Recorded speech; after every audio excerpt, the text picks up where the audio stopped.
a Playlyst original.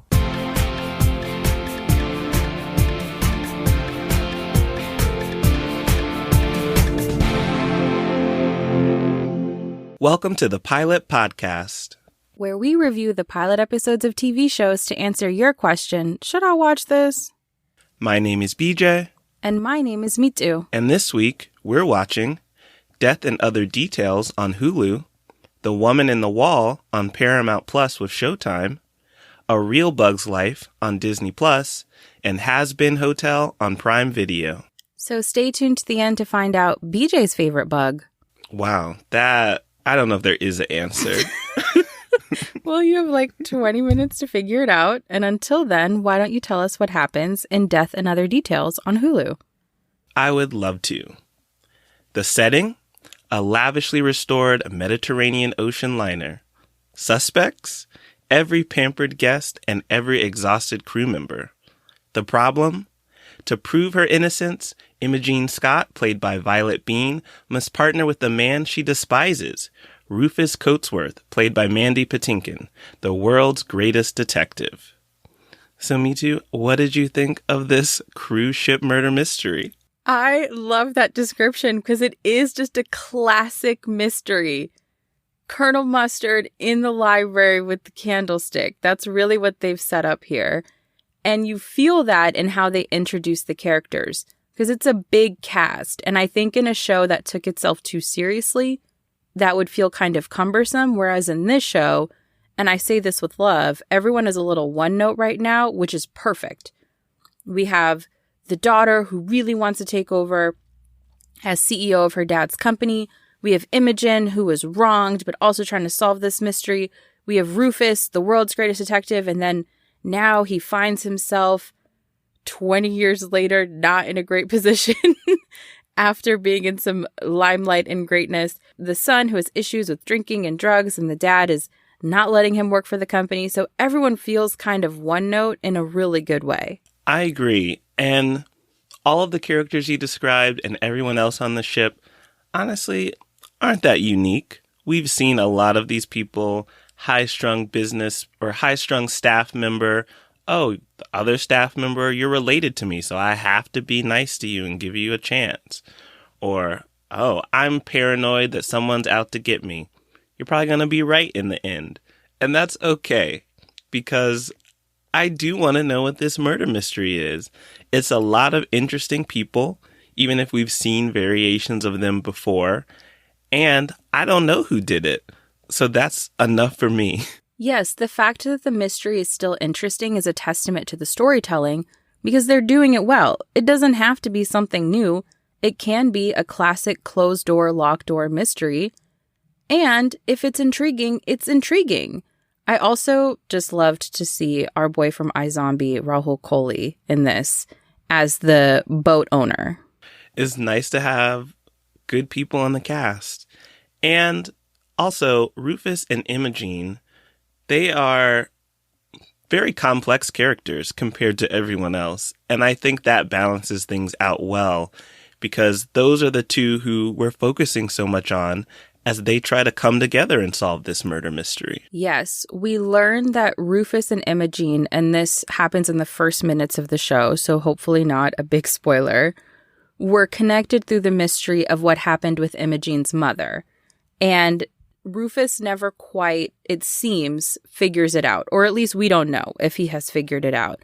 And so she holds resentment toward him and yet clearly admires him because she finds herself accidentally quoting his book about being a great detective to him. And so he's like, oh, you read my book. And so there is such an interesting dynamic where she's not really feeling him. She resents him for very valid reasons. And she knows he's her ticket to figuring out what happened. Because we also don't even know who the victim is, because there is some mystery around his identity.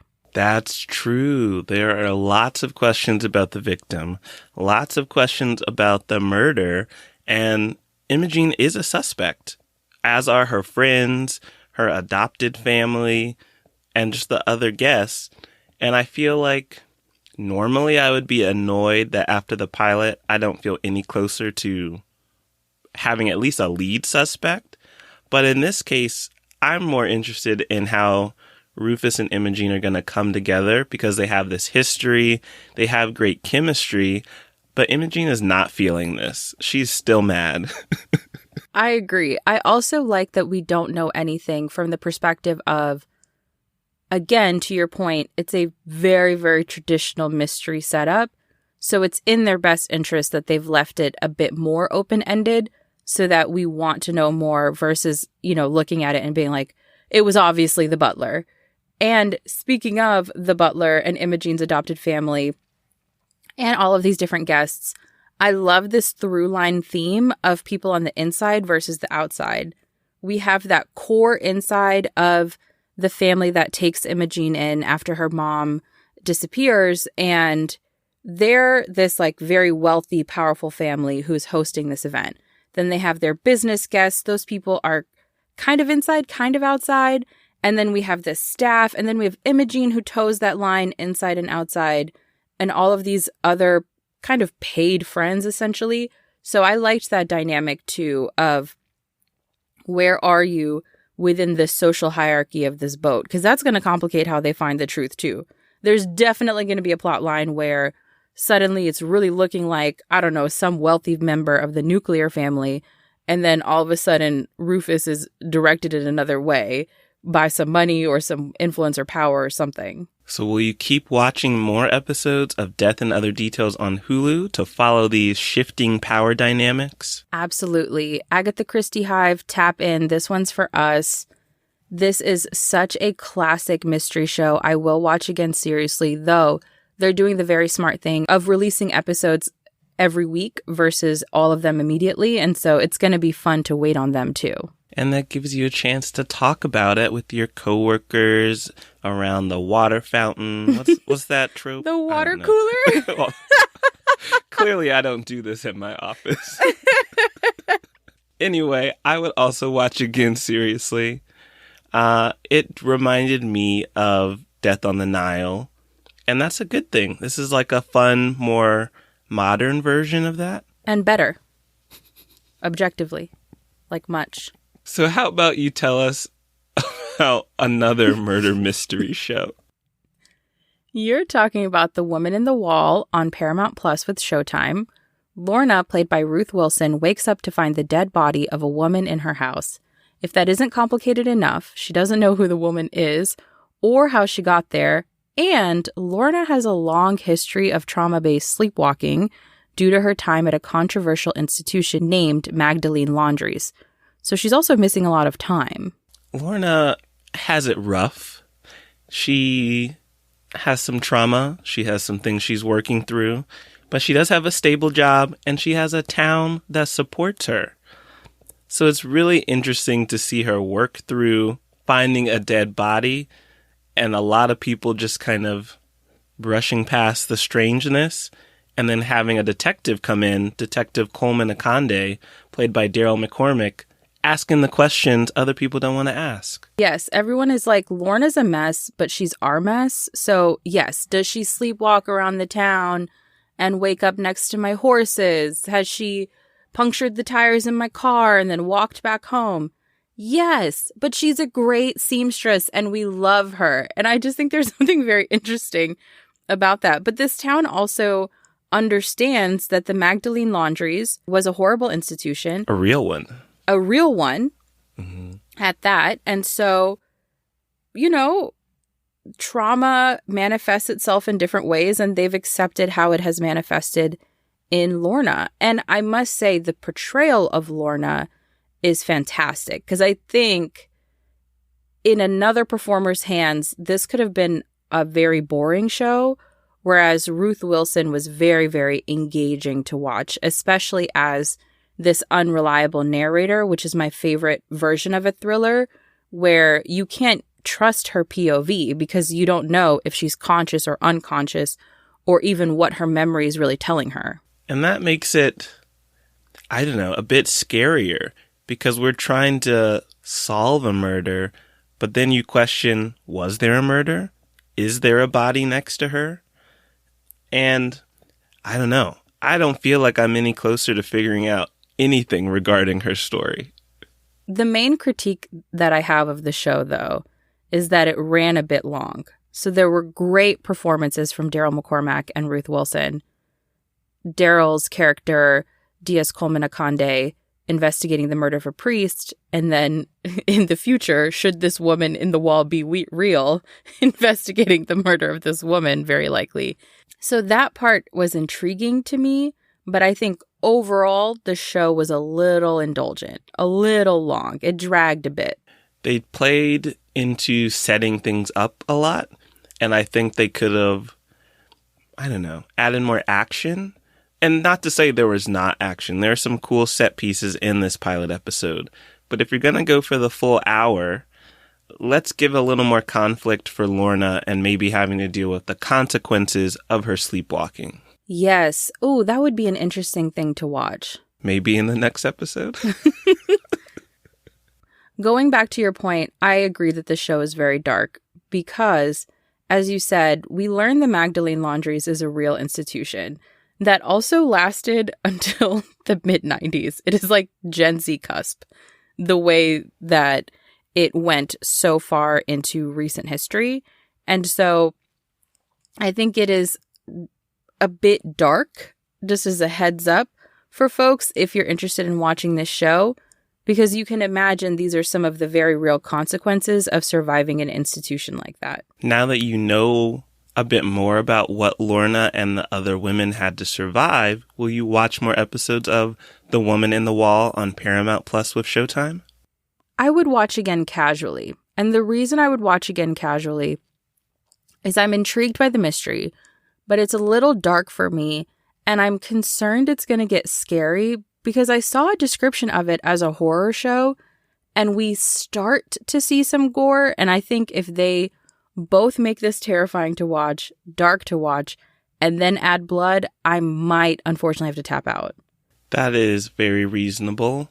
I'm going to introduce a new rating. Ooh. That is dependent on a friend. My rating is I would watch again casually if my friend finishes the season and tells me it's worth watching. So your new rating is my labor. Which you might not even complete. So then I won't even get a chance to casually watch it. Okay. I'll see what I can do for you. Thank you. In the meantime, can you do me another favor and tell me about what's happening to bugs? Always putting me to work. Okay. You're talking about A Real Bug's Life on Disney+. We're taking in big talents and strengths at a tiny scale with this show featuring little creatures harnessing amazing powers to make it through the day. In this first episode, narrated by Aquafina, we learn about bugs in the big city. So, me too. Do you like jumping spiders? Do you like flies? Do you like roaches, ants? This might come as a surprise to you, but I'm not a big bug person. Never have been. It was never my ministry as a child. You know, much love to the bug community. Mm-hmm. I do sometimes cry if I see a bug that's too big or too scary. So, right. You know, I did cry watching this. Yeah, this is a city. You live in a city. Yes, which made the show really interesting. Did I just go to sleep last night thinking over and over again about the facts I learned about cockroaches? Sure. But it was a very interesting angle in this first episode to watch a nature show set in the city because I'm so used to them being set in the Sahara. Right. And what I'm hearing is you learned something. I think that's always the goal of these documentaries, to teach the audience. And from what I've read about behind the scenes, they've used a lot of new micro photography advancements in order to zoom in on all of these scenes, which I think is cool. That really surprises me that you say that because I thought this show was animated. I thought it was CGI. Right. And I believe some of it is, but there are definitely real scenes as well. Bananas. I thought the whole thing was CGI, and I thought, what a smart take to get all this action. So to learn that some of it is actually captured of real bugs is fascinating. They really set those cameras on 1,000 zoom to get those angles. And that makes it I'll be honest, listeners, a little more disturbing because some of these scenes made my skin crawl. And so thinking this could actually have been a real shot makes it even more like icky. I just personally don't want to see bugs hatching from eggs. When we learn that without its head, it could live for days, which I didn't know that. And when they said there's 120 roaches in New York City for each person, I started tearing up. Like, I get fear tears. Oh. And I started tearing up looking at these roaches and things. But on the other side of it, they do make you engaged in what's happening. I have never seen a spider IRL and thought, oh, good. I typically, again, sort of crumble in one way or another, emotionally, physically, mentally. Whereas we watched this spider try to escape a bird and make this big jump. And I was on the edge of my seat trying to see if this spider would make it. If I saw a spider do that same jump in my house, I would have lost my mind. So it's just interesting that they film it in such a way where you care. Same thing with the ants. When one of the ants broke away from its line, and so we weren't sure if it was going to make it back to its little ant community, I got really nervous. They definitely brought in a successful storyline and story elements. These felt more like characters rather than just your everyday insects. I agree with cockroaches, as Aquafina would pronounce. I agree with the spider. I cared about the spider. From the jump, I was concerned about that spider having to find a new potted plant to live in. I felt bad that it lost the battle against a bigger spider, and now it's jumping around the city looking for a home.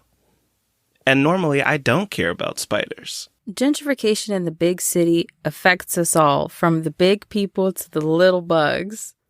So you and the spider have similar issues you're working through. That spider got priced out of his plant. Well, you could make a new home for spiders and other bugs in your home as you watch more episodes of A Real Bug's Life on Disney+. So for my rating for this show, I do think the buck stops here. I cannot continue to watch bugs. Now, if you are a bug girl, a bug person, then absolutely watch more episodes of this show because they make it so interesting. And again, I am stunned that it wasn't 100% CGI. So I think that would be really fascinating for the bug community. I can't handle that emotionally. I think that's fair. You have to know your limits. I agree. This is would watch again seriously for all those bug enthusiasts out there.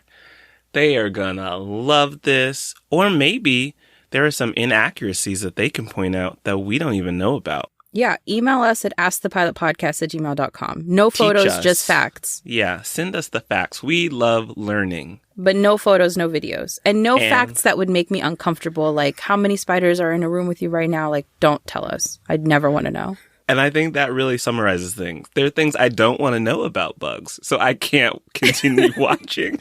Yes, there's literally information I regret hearing and retaining from this show. Know your limits. All right, Beach. Well, let's take things from the tiny world of bugs to the underworld with the Hazbin Hotel on Prime Video. This adult animated musical series follows Charlie, voiced by Erica Henningsen, the Princess of Hell, as she pursues her seemingly impossible goal of rehabilitating demons to peacefully reduce overpopulation in her kingdom. After a yearly extermination that was imposed by heaven, she opens a hotel in hopes that the patrons will be checking out after proving their souls are redeemable. So, Mitu, what did you think of this musical animated series? You know, speaking of that first word, musical, how happy were you when the first song dropped? Were you just like, thank goodness? You know, I am fine without music in my shows. I was surprised because you recommended this show this week, and I said, did Mitu trick herself? Wow. You know, if you've ever listened to the Pilot podcast before, you'll know that BJ is a big fan of musicals. I tend to not be. You've seen but more than in me. this case, you know, despite one person who's a musical stan and one person who's not really a musical person, BJ being the stan.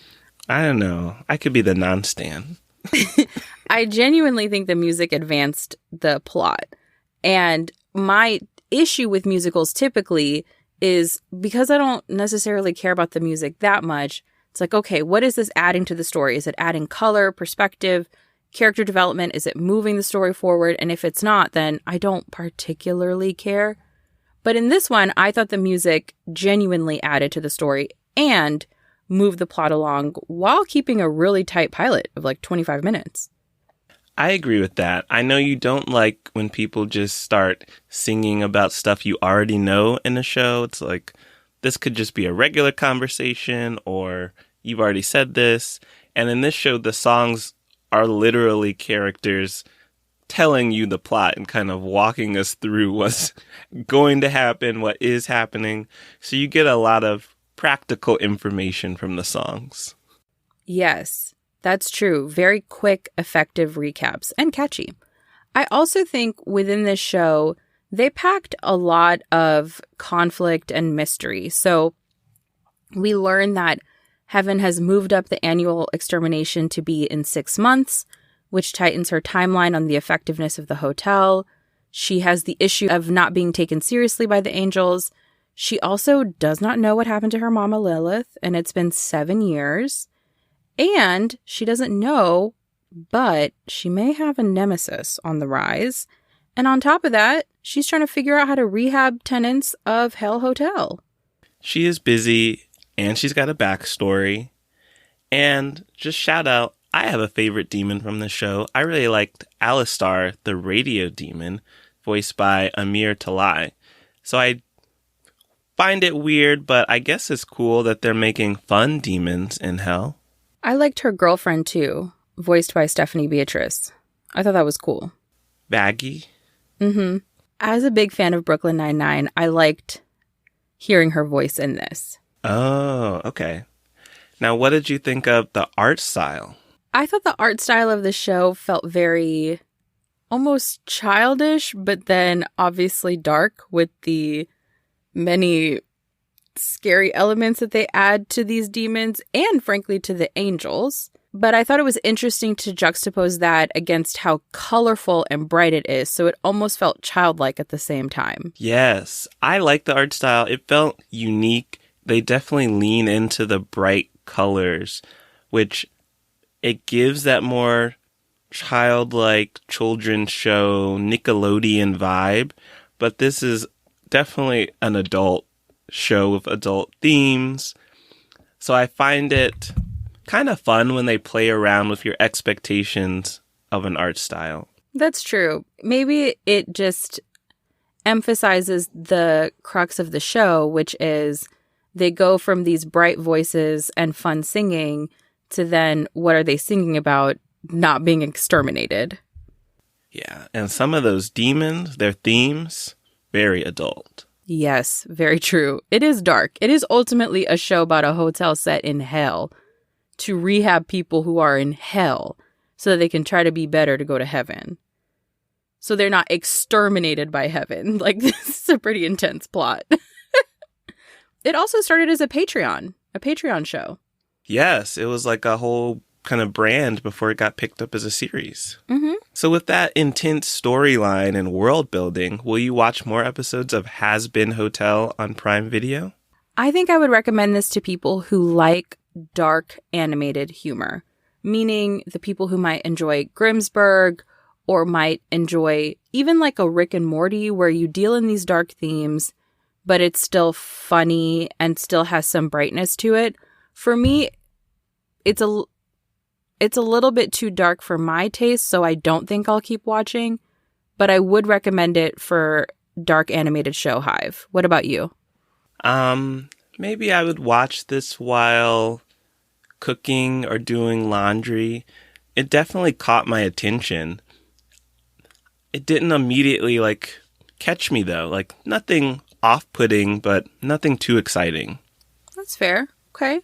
Well, what's your favorite bug? I've been thinking a lot about this, and I think my favorite bug is a dragonfly, because I've never had a dragonfly in my home, and I feel like a dragonfly has never gotten too close to me when I'm outside. So my favorite bug is a bug that sounds good or cool in theory, and it has just never been near me. And that's what I love about it, is the distance.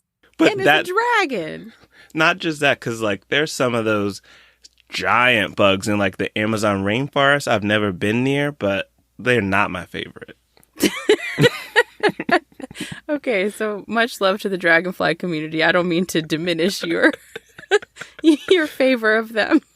And did you know that they have independently evolved flight in different species of dragonflies, like multiple times? All their wings are different. No, I did not know that. Fascinating. Yeah. See? I'm Dragonfly Hive. Shout out to the Dragonfly Hive. I don't know what your gang is called. Maybe the Dragons. The Fly Dragons. Anyway, if you would like to find more episodes of the Pilot Podcast, head to our website at thepilotpodcast.com, and you can follow us on all of your favorite podcast platforms. You can also follow us on Instagram, TikTok, and Twitter at The Pilot Pod, and you can send thoughts, feelings, show recommendations, because every other week we do a show recommended by you, our wonderful listeners, to askthepilotpodcast@gmail.com. Thanks for listening. Bye.